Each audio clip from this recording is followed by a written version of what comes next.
I think right now building a mortgage business into your real estate business is a pretty risky move. I'd have 2 or 3 partners and I'd have conversations with them daily, and I'd actually try to look for the inconsistencies on what my partners are saying and be asking the same questions and digging deep to make sure I've got somebody who's on the money up to the minute, because when I hand them off to a client, I got to feel extremely confident.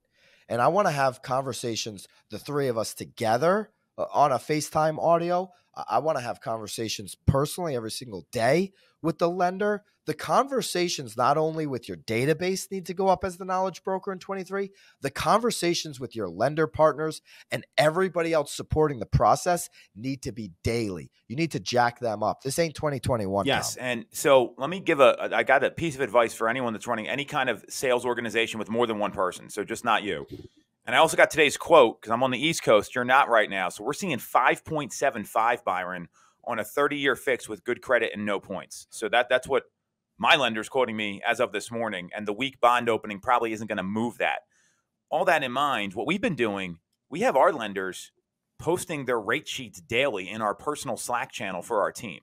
So everyone's in the know. And then we have a non-QM lender that we work with. Right, the outside the box stuff. If you don't know what non-QM is, like Fannie Mae and Freddie Mac have a box they like to lend in, and there's people that don't have the 2 years of tax returns. Maybe you've got some sort of funky situation going on. The rates are going to be Self-employed. Yeah, so we know about that more than anybody, right? So you want to have someone like that, and I would argue and getting them on the phone. You mentioned that. I look at lenders like offensive linemen. You don't want to hear about the offensive lineman in the Super Bowl because that means your quarterback, a.k.a. the client, just got their head taken off.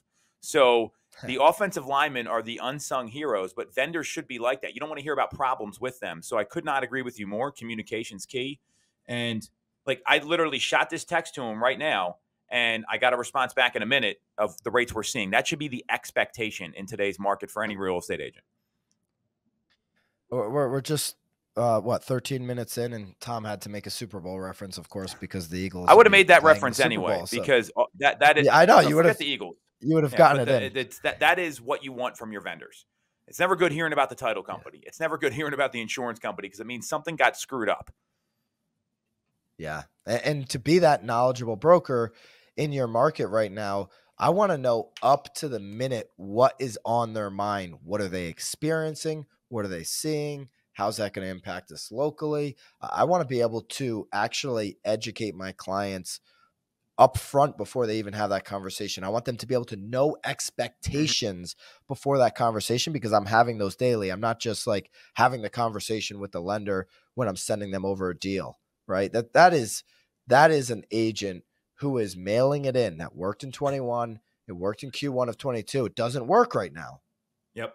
I couldn't agree more. I mean, and look at all the volatility in the market here. I mean, all these concerns, no one, the market is doing a lot of different things right now. And most consumers they're unsure, they're uncertain, and they're looking for guidance.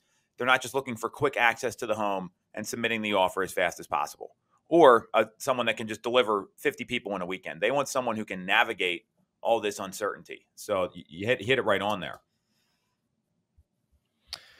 Tom, does the jobs market being so strong right now, like ZipRecruiter says, today's job market is almost too good to be true. It's like $20 bills on the sidewalk and free lunches.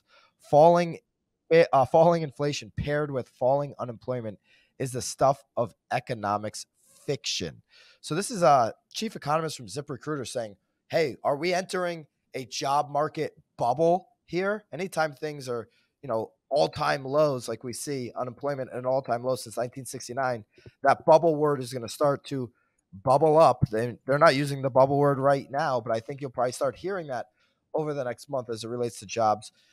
Are agents going to be able to really take advantage quarter one, quarter two, because people are really feeling good about their job? They've got a lot of everyone's unemployed, and there's going to be more people in the market now than we've seen the last 180 days. Well, the data indicates that, right? Showing Time just came out with a report for the month of December, so a little lagged here, that even though showings were down 32.2% year over year, so from December 21 to December 22, the key point of that is that showing traffic fell just 3.7% in December compared to the prior month.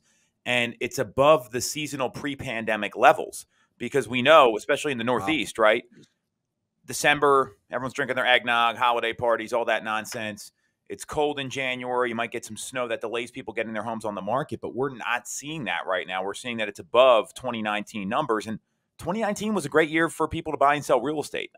Folks forget what that normal market looks like because it's now 3-4 years in the rear view. If you're above those levels, then to me, that's indicative of the job market and how strong it is. I mean, if showings are up that much, and agents should be taking advantage.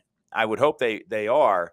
They've really got to get educated about, hey, here's how the process works. Here's how to navigate this market, getting the almost up-to-date rates, understanding how to train your people to get them into homes quickly, understanding how to win the multiple offer situation, but knowing that the multiple offer situation does not always apply. And I think that's the big challenge for agents. They're thinking it's either 2021 or pre-2020. They're not reading the tea leaves and looking for the indicators like days on market stats or seeing a price adjustment. And the market's going to be a little bit of both right now. And that's what happened in 2019. So it's going to be really critical for people to do their prep work before they go out, especially for home buyers.